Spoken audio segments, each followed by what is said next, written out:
โดยไม่ลาเหลือเพียงเพลงเก่าที่เปิดค้างไว้ฉันเฝ้ารอจนฟ้ามนไปหลายฤดูแต่เธอไม่กลับมาอีกเล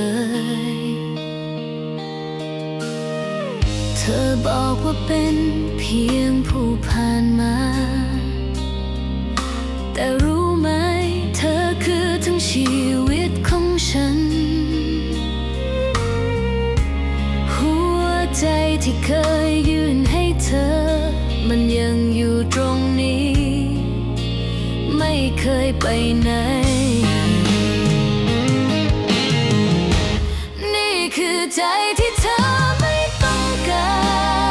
รแต่ฉันยังเก็บไว้อย่างเข้าใจแม้เธอเดินไกล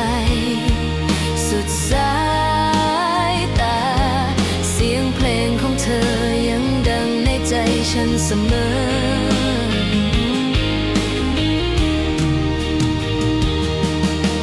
คืนที่ฝนตกฉันยังคิดถึง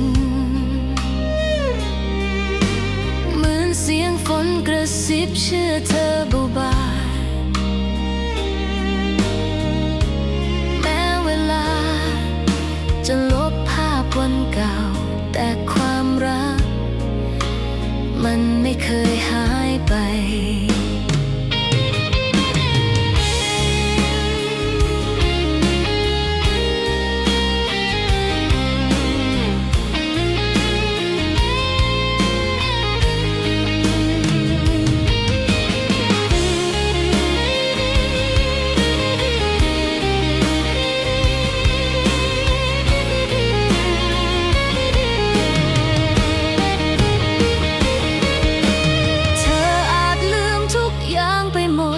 แต่ฉันยังร้องเพลงของเธอทุกคื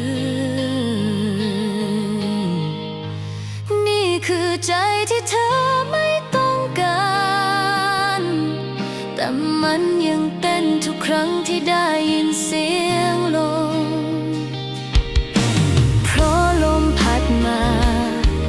จากทางที่เธอจากพาเอาความทรงจำกลับมาอีกครั้ง